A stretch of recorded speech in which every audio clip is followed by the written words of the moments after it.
გამარჯობა. შენ უყურებ ზმაკაც და დღეს გვექნება კიდევ ერთი შემეცნებითი ვიდეო. ეს ვიდეო შეეხება ყველა მძღოლს, დამწყებსაც და ზოგ არადამწყებსაც. ძალიან ბევრი ნიუანსია, რომელიც ყველა მძღოლმა უნდა იცოდეს, როგორც ტექნიკური კუთხით ავტომობილის შესახებ, ძალიან მსუბუქი რაღაცები, მარტივი რაღაცები, არ არის აუცილებელი რომ მექანიკოსი იყო, იმისთვის რომ ეგეთი რაღაცები იცოდე და აუცილებლად უნდა იცოდე და ამ ვიდეოში გაიგებ და ასევე გზაზე მოძრაობის და ავტომობილის გამოყენების შესახებ როგორ უნდა გამოიყენოთ ავტომობილი ამა თუ იმ სიტუაციაში როგორ უნდა მოვიქცეთ. ხო, სანამ ვიდეოს დავიწყებთ, თუ ავტომობილი უკვე გყავთ, მაგრამ შეცვლა გინდათ, წეროვანში Lion Auction-ის აუქციონზე შეგიძლიათ შეიძინოთ თქვენი ახალი ავტომობილი ცოცხალ აუქციონზე, ასევე თუ არ გყავთ და ავტომობილი ჯერ აქამდე არ გყოლიათ, შეგიძლიათ ასევე Lion-ის ცოცხალ აუქციონზე შეიძინოთ. Lion-ის ცოცხალი აუქციონები იმართება წეროვანში ყოველ შაბათს, იმისთვის რომ ნახოთ აუქციონზე რა იყიდება, როგორ იყიდება და აგერ არის წინა კვირაში გაყიდული ავტომობილები თავის სასწაული ფასებით. შეგიძლიათ Lion Auction.com-ზე შეხვიდეთ, ან 508080-ზე დარეკოთ, თავიდან ბოლომდე აგიხსნიან ძალიან მარტივი აუქციონში მონაწილეობის მიღება და რაც ყველაზე მთავარია, ცოცხალ შეიძლება ჩასვლა, შემოწმება, ნახვა, რისი ყიდვა გინდათ, რა მდგომარეობაშია და მერე უკვე ცოცხალ აუქციონში მონაწილეობის მიღება. მე მათ შორის რამდენიმე ავტომობილი მაქვს უკვე შეძენილი და მაგ ვიდეოებსაც აუცილებლად ნახავთ არხზე, ზოგი დადებულია და ზოგი ჯერ არა. ხოლო ეხლა კი გადავიდეთ იმაზე, თუ როგორ ვიყოთ კარგი ავტომობილი და კარგი მძღოლი. პირველად დავიწყოთ იმით, თუ რა უნდა გავითვალისწინოთ, როცა ავტომობილი ყავს. ტექნიკური კუთხით ძალიან მარტივი რაღაცეები. ზეთი, უმეტეს ავტომობილს რა თქმა უნდა აქვს ზეთის შესამოწმებელი შუპი, ძველ ავტომობილებს შედარებით ახლებს არ აქვს. თუმცა ახლებს პროგრამულად შეგვიძლიათ გადავამოწმოთ ზეთის რაოდენობა. აუცილებლად უნდა შევამოწმოთ ზეთის რაოდენობა და დარწმუნებული ვიყოთ, რომ სწორი რაოდენობა გვიცხია. თუ ზეთის რაოდენობა არ არის საკმარისი, ანუ მაქსიმუმთან ახლოს, მაგ შემთხვევაში უნდა დავამატოთ ის რაოდენობა, რაც დასამატებელია. ასევე თუ არ ვიცით ზეთი როდის არის გამოცვლილი, აუცილებლად უნდა გამოცვალოთ და იქიდან დავიწყოთ ათვლის წერტილი. ასევე ძალიან მნიშვნელოვანია ჰაერის ფილტრი, რომელიც ყოველ ორ ზეთის შეცვლაზე სასურველი არ შევცვალოთ და ასევე თუ დიზელის ავტომობილი ყავს, ბენზინის შემთხვევაში შედარებით მეტი აქვს საწვავის ფილტრის ინტერვალი, დიზელის შემთხვევაში შედარებით ნაკლები. ორ ზეთის შეცვლაზე სასურველია რომ დიზელის ფილტრი შევცვალოთ, ხოლო დაახლოებით 3-4 ზეთის შეცვლაზე სასურველია რომ ბენზინის ფილტრი გავაცვალოთ, თუ ავტომობილს ბენზინის ფილტრი აქვს. ასევე ძალიან მნიშვნელოვანი არის სალონის ფილტრი, რომელიც ხშირ შემთხვევაში ყველას ავიწყდება და სალონის ფილტრი არის ის კომპონენტი, რომლის წყალობითაც ავტომობილში სუფთა ჰაერი უნდა ვისუნთქოთ და სალონის ფილტრი უნდა გამოიცვალოს საშუალოდ დაახლოებით 6 თვიდან 1 წელიწადში პერიოდში, თუ ძალიან მტრიან ადგილებში დავდივართ 6 თვეში აუცილებელია გამოცვალოთ, თუ შედარებით ნაკლებად მტრიან ადგილებში გვიწევს სიარული 1 წელიწადში სასურველია რომ სალონის ფილტრი გამოცვალოთ. ეს ყველაფერი არის ის, რაც ელემენტარულად უნდა გავაკეთოთ იმისთვის, რომ ავტომობილი ნორმალურ მდგომარეობაში იყოს. ასევე გეგმიურად, ანუ სასურველია რომ ჩავიხედოთ ჩვენი ავტომობილის მანუალი როგორ არის ქართულად. ხო, ასევე სასურველი ასევე სასურველია რომ ჩავიხედოთ ჩვენი ავტომობილის ინსტრუქციაში, რომელიც ქარხნულად მოყვება, სადაც წერია რა პერიოდში უნდა გამოიცვალოს აალების სანთლები, რა პერიოდულობით უნდა გამოიცვალოს ხიდებში ზეთი, რა პერიოდულობით უნდა გამოიცვალოს გადაცემათა კალაპში ზეთი, რა პერიოდულობით უნდა გამოიცვალოს ანტიფრიზი მათ შორის და ყველაფერს აუცილებლად უნდა მიაქციოთ ყურადღება. ანტიფრიზი სასურველია რომ გამოიცვალოს და როგორც მინიმუმ შემოწმდეს 2-3 წელიწადში ერთხელ. თუ დარწმუნებული არ ვართ რა მდგომარეობაში, ამ შემთხვევაში აუცილებელია რომ პირდაპირ გამოვრეცხოთ და შევცვალოთ. ასევე თუ გამოფართოვებელ აუზში ჩავიხედოთ და ხედოთ რომ გამჭვირვალეა, ესე იგი წყალი ასხია და სასწრაფოდ უნდა გავაცვალოთ. თუ ჩავიხედოთ და ხედოთ რომ ჟანგისფერი აქვს, ასევე ესე იგი ანტიფრიზის მდგომარეობიდან არის გამოსული და ძრავის კომპონენტებიდან წამოღებული ნაწილაკები მოაქვს და ასევე აუცილებელია რომ გავაცვალოთ. ასევე ტემპერატურული მაჩვენებელი უნდა შევამოწმოთ. ანტიფრიზის სპეციალური ხელსაწყოთი ნებისმიერ სერვისში იდეაში აქვს ხოლმე, რომელთაც გადამოწყვეტება რა ტემპერატურა უჭირავს ანტიფრიზს და თუ ნორმალური ტემპერატურა უჭირავს და თუ არაფერი ვიზუალურად არ ეთყობა რომ გაუბედურებულია, ამ შემთხვევაში თავს ვანებებთ. თუ რაიმე დეფექტი აქვს, ამ შემთხვევაში ვცვლით. ასევე ჩვეულებრივი ონკანის წყალი არ არის ავტომობილის გაგრილების სითხე და შეეცადეთ ხოლმე რომ თუ გაუშვა და რამე მსგავსი დაემართა არ ჩაასხათ და შეეცადეთ რომ გაბოთილი წყალი მაინც გამოიყენოთ მაგ შემთხვევაში, რომელიც აფთიაქებში იყიდება და საკმაოდ აფიღირს. ასევე ძალიან მნიშვნელოვანია მინამწვენდები, რომლებსაც ხშირ შემთხვევაში ყურადღებას არ ვაქცევთ ხოლმე და მინამწვენდები ზოგადად უნდა შეიცვალოს 6 თვეში ერთხელ, იმიტომ რომ ფიზიკურად რეზინი შრება, ხმება და მერე ცუდად იწყებს გაწმენდას და ასევე ძალიან მნიშვნელოვანია სითხე მინამწვენდების, რომელიც სასურველია კი არა და ძალიან საჭიროა რომ გამოიყენოთ სპეციალური სითხეები, სპეციალური დანამატები, ქაფები და ზამთრის შემთხვევაში სპეციალურად ყინვაგამძლე სითხე, რომელიც მოგცემს იმის საშუალებას, რომ საქარე მინაზე დადებული ნადები ნორმალურად გაწმინდოს მინამწვენებმა, იმიტომ რომ მხოლოდ წყლის შემთხვევაში, ხშირ შემთხვევაში ვერ წმენს და საქარე მინიდან დანახული ჩვენი არეალი ძალიან მნიშვნელოვანია იმისთვის, რომ უსაფრთხოდ გადავადგილდეთ. ამიტომ ყურადღება უნდა მივაქციოთ, რომ მინამწვენდები და მინამწვენდების სითხე ყოველთვის ყოფში გქონდეს. ასევე წვიმიან და ზამთრის პერიოდებში სასურველია, რომ დამატებით იმის გარდა, რომ მინამწვენდის სითხე სავსე გექნებათ, დამატებით საბარგულით 1 ლიტრი მაინც ატაროთ, იმიტომ რომ ისე დროს შეიძლება გათავდეს და ძალიან მალე თავდება, როცა წვიმს და ანუ ხშირად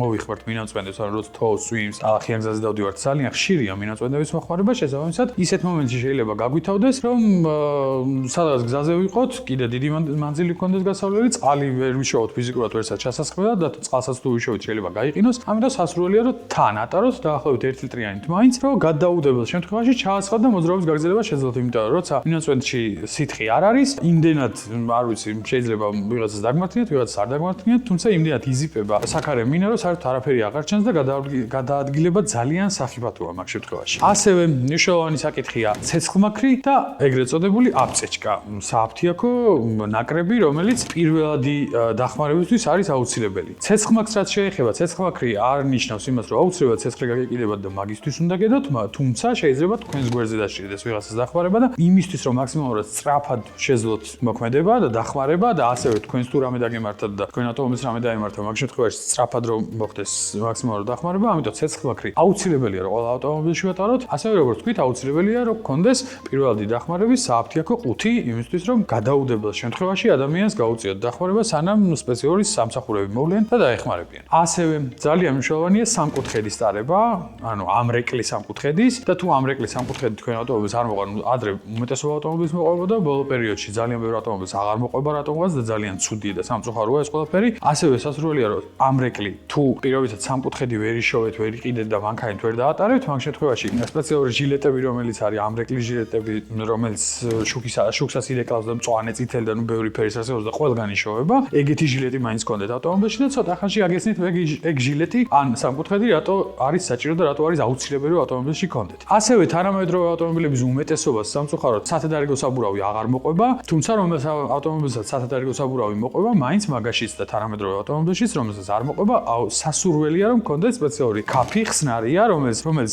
ძირითადად ბენზინგასამართი სადგურების მაღაზიებში და ავტომაღაზიებში იყიდება, რომელსაც შეუშვებთ ავტომობილში, რაღაც დონემდე დაბერავს თქვენ საბურავს, თუ გაუშვა, იმ გაშვების წერტილსაც შეაჩერებს და შემდეგ ვულკანიზაციამდე ან დანიშნულების პუნქტამდე შეძლებთ მისვლას, რომ სადღაც შუაგზაზე არ დარჩეთ, იმიტომ რომ ხშირ შემთხვევაში შუაგზაზე დარჩენა ძალიან სახიფათო არის ხოლმე. სხვადასხვა ბრენდის არის, სხვადასხვა მწარმოებელი აწარმოებს და სასურველია რომ ერთი ცალი ყოველთვის გვედოს მანქანაში. ეს იყო ის მინიმუმი, რაც ავტომობილში უნდა გქონდეს იმისთვის, რომ უსაფრთხოდ მშვიდად გადავადგილდეთ და თუ რაიმე საფრთხის წინაშე დავდგებით, სწრაფად შევძლოთ რეაგირება და მოქმედება. ეხლა რაც შეეხება რა დაუწერელი წესები არსებობს, რომელსაც არც ერთ ავტოსკოლაში ზოგადად არ ასწავლიან და სამწუხაროდ ეს წესები ყველა მძღოლს უნდა გქონდეს შემუშავებული და წესი ნომერი 1. ჩემი გადმოსახედიდან წესი ნომერი 1. თუ ადამიანი მართავს ავტომობილს, როგორც მინიმუმ 4-5 ავტომობილის წინ უნდა ხედავდეს რა ხდება. ანუ რეაგირებას უნდა ახდენდეს მანამ, სანამ მის წინ კონკრეტულად მიმავალი ავტომობილი მოახდენს რეაგირებას. მაგ შემთხვევაში ეგ არის კარგი მძღოლი, რომელიც ხედავს, კითხულობს სიტუაციას და პირობითად სადღაც აი მაგალითად საკმაოდ კრიტიკული ადგილი არის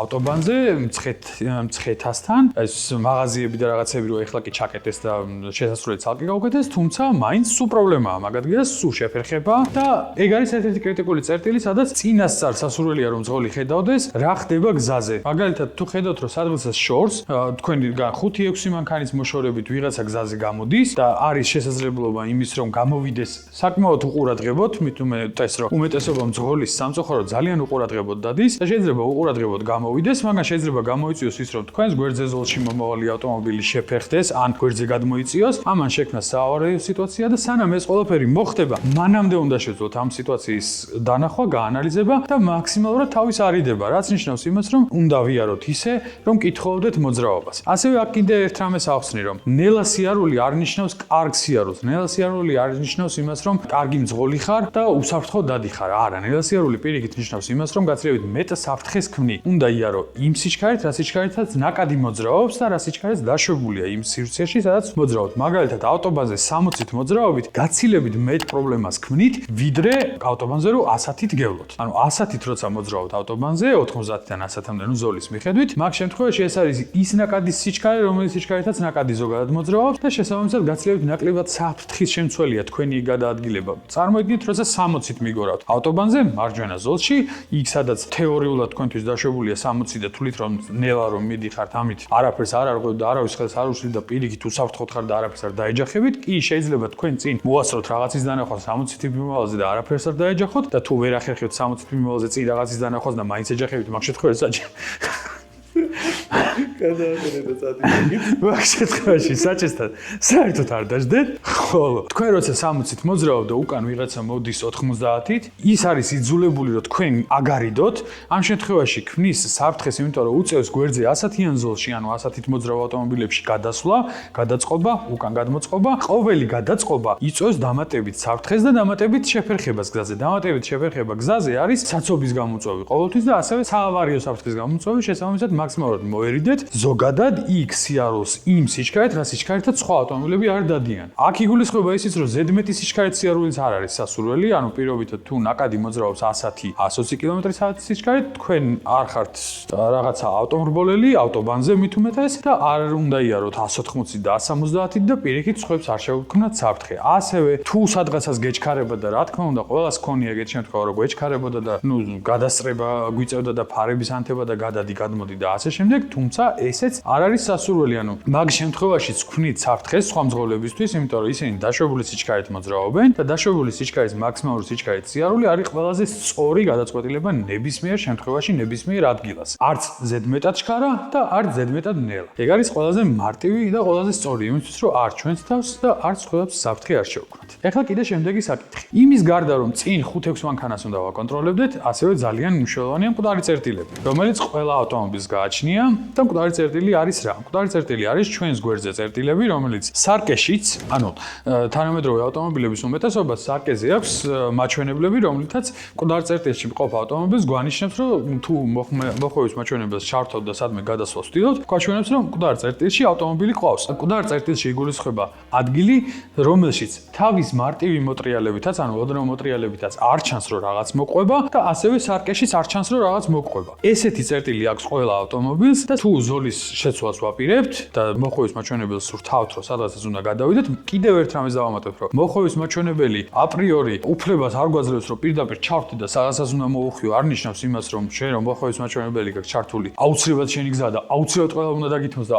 აუცილებლად ყველა უნდა გაჩერდეს და შენ უნდა გაიარო, ეგეთი რამე არ ხდება. გზაზე მოძრაობისას ყველა მძღოლი უნდა ითვალისწინებდეს ერთმანეთს. მოხვევის მაჩვენებელს რომ ჩართავ, მერე უნდა დარწმუნდე, რომ ნამდვილად არც მკვდარ ზოლში არავინ არ მოყვება, არც არავინ გასწრებს და ან რაღაც ეგეთი არ ხდება და მხოლოდ მერე შეასრულო მანევრი. მოხვევის მაჩვენებელი არ გაძლევს არანაირ პრიორიტეტს და არ გაძლევს არანაირ უფლებას, რომ შენი საკუთარი ინიციატივით შეუქმნა სხვებს საფრთხე და იმოძრაო ისე, როგორც გაგიხარდება, იმიტომ რომ მოხვევის მაჩვენებელი აღმოჩნდა შენ ავტომობილზე და თან ჩართვაც იცი. ეგ მაგის უფლებას არ გვაქვს. ასევე კიდე ერთი ძალიან მნიშვნელოვანი საკითხი. ნებისმიერ დროს მოძრაობისას დაახლოებით მოძრაობის პერიოდის 80% უნდა ვიყურებოდეთ წინ და გვერდებზე და დაახლოებით 15%, 20%, 10% დროის უნდა ვიყურებოდეთ სარკეში. უნდა ვხედავდეთ რა ხდება, ანუ გარშემო, ჩვენს გარშემო, უკან წინ და გვერდებზე რა ხდება, ვინ მოძრაობს, როგორ მოძრაობს და რას აკეთებს. ამ შემთხვევაში ითვლებით კარგ მძღოლად, როცა სრულად აკონტროლებთ სიტუაციას თქვენს გარშემო, გაცილებით ნაკლებ საფრთხეს შევუქმნით სამომავლოდ თქვენს თავსაც და სხვასაც. აქვე ახლა კიდევ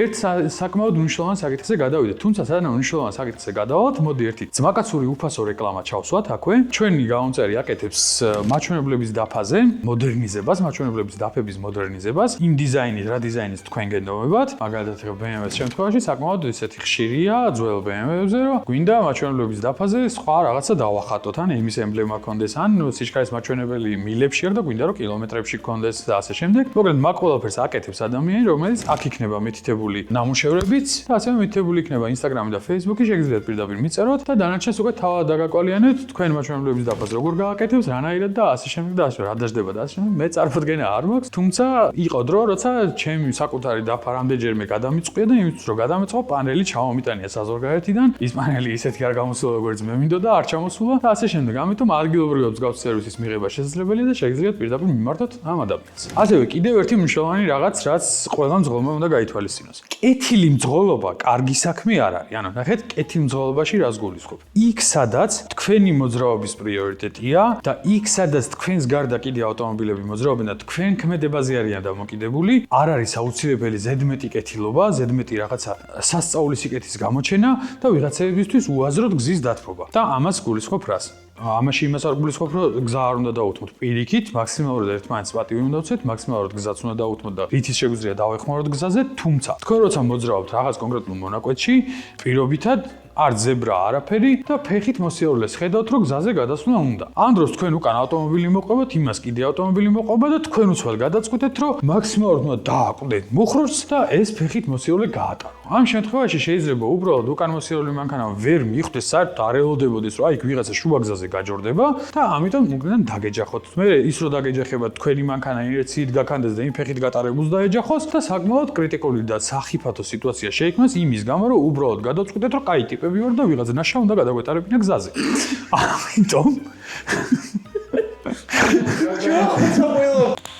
ამიტომ მაქსიმალურად დაიცავით მოძრაობის წესები, თუ ხედავთ, რომ ეხა უკან არაფერი არ მოყვება და აუცილებლად ვიღაცის გატარება მოგინდებათ, კი ბატონო, ნელა მშვიდად შეანელეთ და ისე გაატარეთ, ანუ მკვეთრი მუხრუჭების და მკვეთრი მანევრების გარეშე. ასევე ძალიან მნიშვნელოვანი იგივე გზაზე გამოსვლის მომენტში ავტომობილისთვის დათმობაც, ანუ პირობითად გზაზე მივდივართ, ხედავთ, რომ ავტომობილი გამოდის და გვინდა რომ დაუთმოთ, ანუ კაი ტიპები ვართ რა, მძღოლური სოლიდარობა და ასე შემდეგ და გვინდა რომ დაუთმოთ. თუმცა მძღოლური სოლიდარობა უნდა გამოვიჩინოთ უკან მომავალი ავტომობილების მიმართაც და როცა ხედავთ, რომ ინერციით, ნაკადით მოძრაობს ძალიან ბევრი ავტომობილი, არ შეიძლება ესე შუა გზაზე გადაწყვიტო, რომ მე აიქ ვიღაცას ვუთმობ, იმიტომ რომ გზაზე გამოსვლა უნდა და შუაში უნდა დავაკვდე და გავჩერდე. ჯობია გაიაროთ და საფრთხე არ შევქმნათ არც თქვენ თავს, არც უკან მომავლებს და არც მათ შორის იმ ადამიანს, ვისაც გინდათ რომ გზა დაუთმოთ, გაიაროთ და ის ადამიანი მოახერხებს და ელოდება ამ ნაკადის რამენერად შენელებას, შეწყვეტას და ასე შემდეგ, პანჯარას იპოვის და გამოვა გააგრძელებს გზას. ასევე თუ გზაზე გამოდიხარ და მსგავს სიტუაციას ხედავთ, გიჟივით არ გამოვარდეთ, არ არის არავინ ვალდებული, რომ თქვენ მაინც და მაინც გზაზე გამოსვლისას უნდა დაგითმოთ უეჭველი. ჯობია დაელოდოთ 1-2 მანქანა გაატაროთ და შვიდად გამოხვიდეთ, ვიდრე შუა გზაზე ვიღაცას ჩაუხტეთ და სავარო სიტუაცია გამოიწვიოთ. ესაც შეიძლება და ის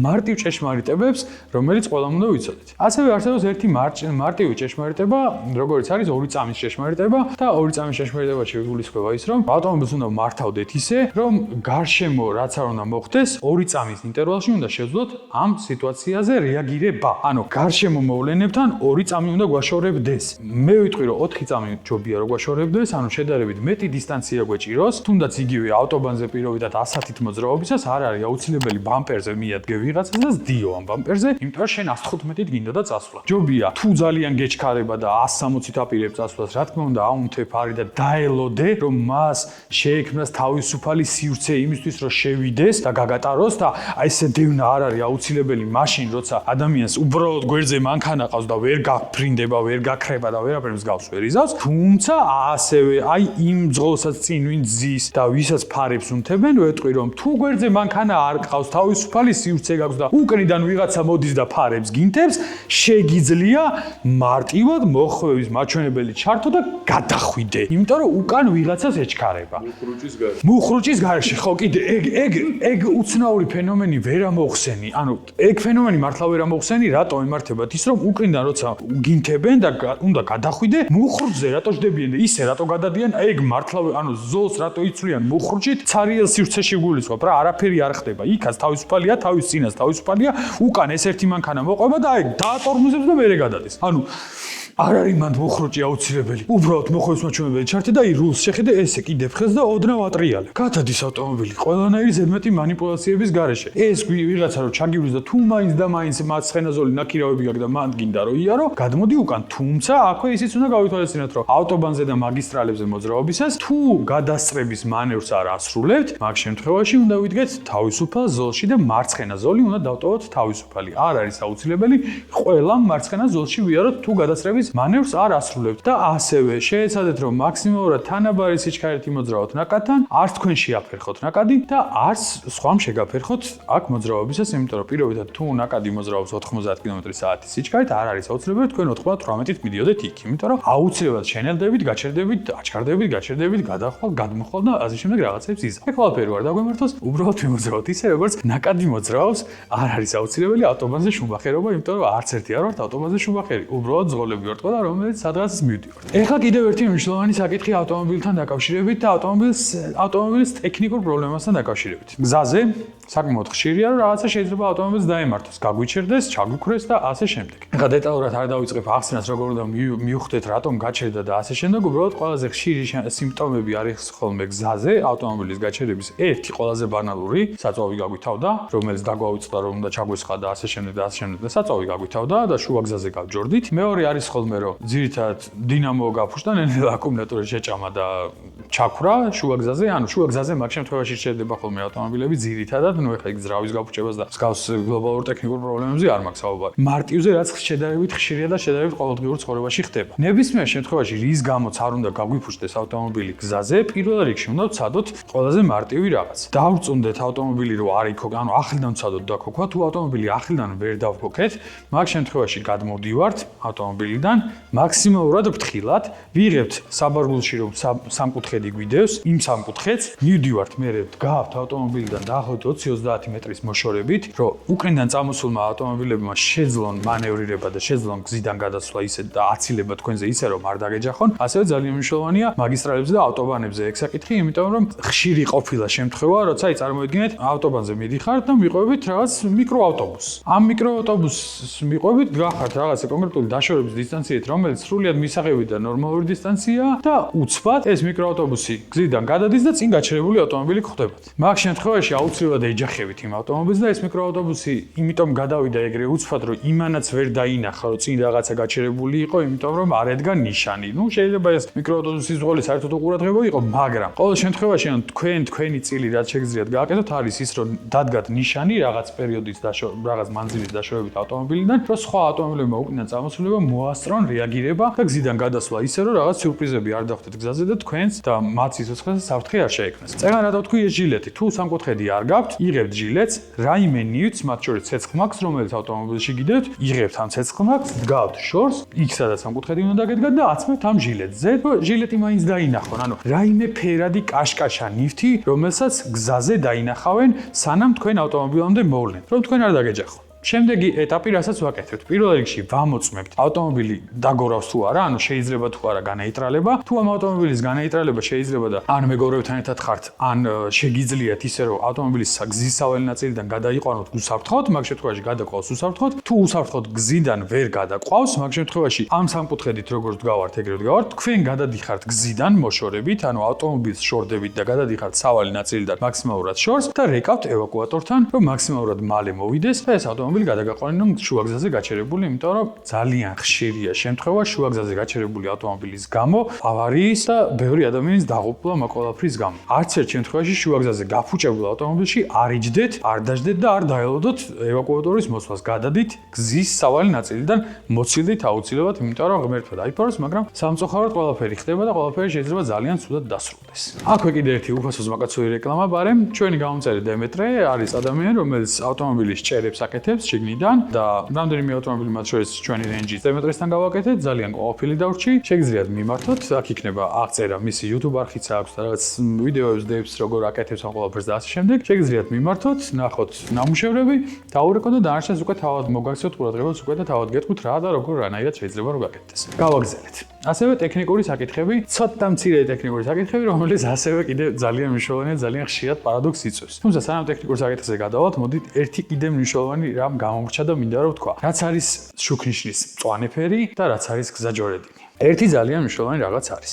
ყველამ ვიცით, რომ მწვანე შუქი არის იმისთვის, რომ წავიდეთ, წითელი შუქი არის იმისთვის, რომ გავჩერდეთ და ყვითელი შუქი არის იმისთვის, რომ გასაჩერებლად ან წასასვლელად მოვემზადოთ. თუ შუქნიშანზე აგენთოთ მწვანე ფერი, არ ნიშნავს იმას, რომ უეჭველი ყველა ავტომობილი სხვაგან გაჩერებულია, ეს თვალები უნდა დავხუჭოთ, ტუნელში გავიაროთ და გავიაროთ პირდაპირ წინ. ამ შემთხვევაში, სანამ გზაჯვარედინს გადაკვეთ, მაინც გაიხედეთ, გამოიხედეთ მარჯვნივ, მარცხნივ, მარჯვნივ, მარცხნივ, დარწმუნდით, რომ არავინ მოფრინავს და ვიღაცა არ გადაწყვეტა, რომ წითელზე გაასწრებდა და გამოიარა, ანუ დარწმუნდით, რომ არაფერი საფრთხე არ გამოგრება და ისე გადაკვეთეთ ეს შუქნიშანი. არ არის აუცილებელი პირველი რომ გახართ შუქნიშანზე და მწვანე აინთება თუ არა წამებზე. ეს დასტარტული და მოჭიმული ლანჩზე ჯდომით და ერთი სული გაქვს, როდის აინთება, რომ დაიძრება ეგრევე გავარდე. ანუ არ არის ეგ აუცილებელი ქალაქში მოძრაობის პირობებში. არ არის ქალაქის სპორტული ტრეკი და იმისთვის არ არის გამზადებული შუქნიშანი ქალაქში, რომ ტაიმლეფსზე იარო და პირდაპირ სტარტს ელოდო. შვიდად წყნარად გავიხედეთ, გამოვიხედეთ. ეგ იმ მარტივი მიზეზის გამო, რომ ძალიან ბევრი ავარია, ძირითადად ავარიები ხდება გზაჯვარედინებზე. და ხდება ზუსტად იმიტომ, რომ ყველა სადღაც ეჩქარება, ყველა სადღაცას მიდის, ყველა ცდილობს, რომ რაღაცას გაასწროს, ზოგი ფიქრობს, რომ წითელს გაასწრებს, ზოგი ფიქრობს, რომ მწვანე რადგან აინთო უეჭველი უნდა გავარდეს და ხშირ შემთხვევაში ეს ხალხი ერთმანეთს პოულობს ხოლმე, თან პოულობენ ძალიან მტკივნეულად და ამიტომ ერთმანეთი რო არ იპოვოთ ამიტომ საკუთარი სულის მეინახეები რომ არ იპოვოთ შუა გზაზე, ჯობია შვიდად წყნარად დაიზრათ თქვენც და ისიც ვისაც წითელზე გასწრება უნდა და რამდენად ჩაივლის და წავაოდეს მე და გავალთ. რამდენიმე წამი ჭირდება სულ ყველაფერს. ასევე კიდე ერთი მნიშვნელოვანი საკითხი. მაჩვენებლების დაფაზე რაღაცეები რო ინთება და რაღაცეებს წეს, ეგ ყველაფერი ტყუილად არ აქვს. მაგ ყველაფერს აქვს თავის კონკრეტული დანიშნულება. მაგალითად, თუ საბურავის წნევას გვიწერს, რომ საბურავი გვაქვს დაშვებული, მაგ შემთხვევაში უნდა შევამოწმოთ საბურავის წნევები. კარზე უმეტესობა ავტომობილისას აწერია საბურავის წნევა, რა წნევებზე უნდა იდგეს საბურავი და ძალიან მნიშვნელოვანია საბურავის სწორი წნევა გვეყენოს იმ მარტივი მიზეზის გამო, რომ დაშვებული ან გადაბერილი საბურავი იწვევს არასწორ წვას, არასწორ მოჭიდებას. არაკომფორტულია ავტომობილშიც, მაგ ავტომობილში ჯდომა, რომელსაც საბურავი არასწორ წნევაზე აქვს დაბერილი და ასევე იწვევს რისკსაც იმის, რომ საავარიო სიტუაცია შეიქმნას იმის გამო, რომ სადაც დაშვებული საბურავით მიდიოდით და მოცურდით ან დაბერილი საბურავით გადაბერილი საბურავით მიდიოდით და აკოპანირებაში მოვყევით და თაობა დავილეწეთ და მერე ვიღაცას კიდე იქ მივეყოლეთ. ამიტომ ეგ ყველაფერი არ დაგვემართოს, ანთო საბურავის მაჩვენებელმა მაგალითად მიდივართ, ვამოწმებთ საბურავის წნევებს. და ვარეგულირებთ და ვაყენებთ იმ წნევაზე, რა წნევაზეც უნდა იყოს. სხვა მაჩვენებლებიც,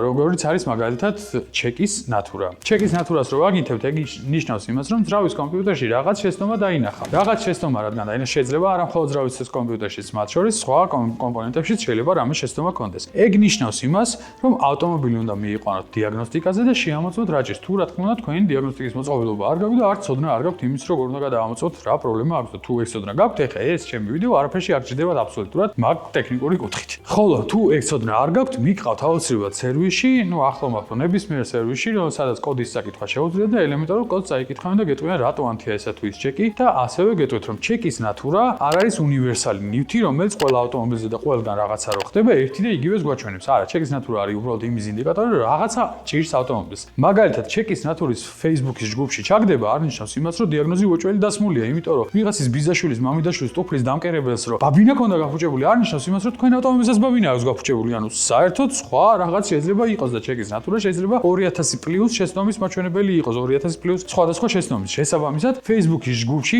ეს რას ნიშნავს ძმებოთი, მანქანა არ კეთდება. მანქანა კეთდება ავტოსერვისში პროფესიონალებთან და მათ შორის Facebook-ის ჯგუფშიც თუ იკითხავთ, შეგიძლიათ იმ ადამიანს მივყვანოთ ავტომობილი, ვინც გეტყვით, რომ მე შემიძლია ამ ავტომობილზე დიაგნოსტიკა გაგიკეთო და არა ვინც გეტყვით, რომ უეჭველი ეგ ჭირს ძმა. უეჭველი ეგ ჭირს ძმას, ვინც Facebook-ზე ან ნებისმიერ სხვა სოციალურ ქსელში გეუბნებათ, რომ აი ჩეკის ნატურა აგინთო და უეჭველი ეგ ჭირს ძმა, ან BMW-ის შემთხვევაში drive trains რო დაწერს და სვეჩი, ბაბინა, ლამბდა, ძმა, ტურბოს დაჩიკი. მაგ ყველაფერს ვინც დაგიწერთ, იმ ადამიანს საერთოდ შეგიძლიათ პირდაპირ ბლოკი აქვს, რომ დაბლოკოთ და არასდროს აღარ ეკონტაქტოთ, იმიტომ რომ წარმოდგენა არ აქვს საერთოდ რას გეუბნებათ ავტომობილთან დაკავშირებით. ასევე, თუ აგინთებთ ABS, VSC-ს, TRC-ს, ERC-ს და რაღაცა მსგავს წარწერებს, აუცილებლად ავტომობილი უნდა მიიყვანოთ სერვისში და გადაამოწმოთ, იმიტომ რომ საკმაოდ მნიშვნელოვანი სისტემაა და გამოუცდელი მძღოლისთვის მithumetes ABS გაფუჭებული ავტომობილის სიარული საერთოდ არ არის რეკომენდირებული, იმიტომ რომ შეიძლება ძალიან ფატალურად დასრულდეს ის უწყინარი შემთხვევა, სადაც თქვენ უბრალოდ დამუხრჩება გინდოდათ. მაგრამ რატომღაც ავტომობილი არ გაჩერდა? თან ყველაზე ცუდი მან რაც არის, შეიძლება ავტომობილი იმის გარდა რომ არ გაჩერდა, რომელიმე საბურავი დაბლოკოს ამ დაჭერის მუხნუზე დაჭერის მომენტში, როცა ABS-ი გაუმართავია და ამ დაბლოკელი საბურავის გამო ისე მოწყდეს ავტომობილი, რომ საერთოდ ვერ მიხვდეთ რა მოხდა. ანუ დასკვნაც ვერ გამოიტანოთ, როგორ დაილეწეთ, მაგრამ საბოლოოდ სურათი იყოს ის, რომ საიდანღაც სახელმწიფო ავტობუსიდან გაძრობენ და დაახლოებით ცხოვრების ბოლომდე ვალი გაქვთ. ეს იყო ის მარტივი რჩევები, რომლებიც უნდა გაითვალისწინოს ყველა მძღოლმა.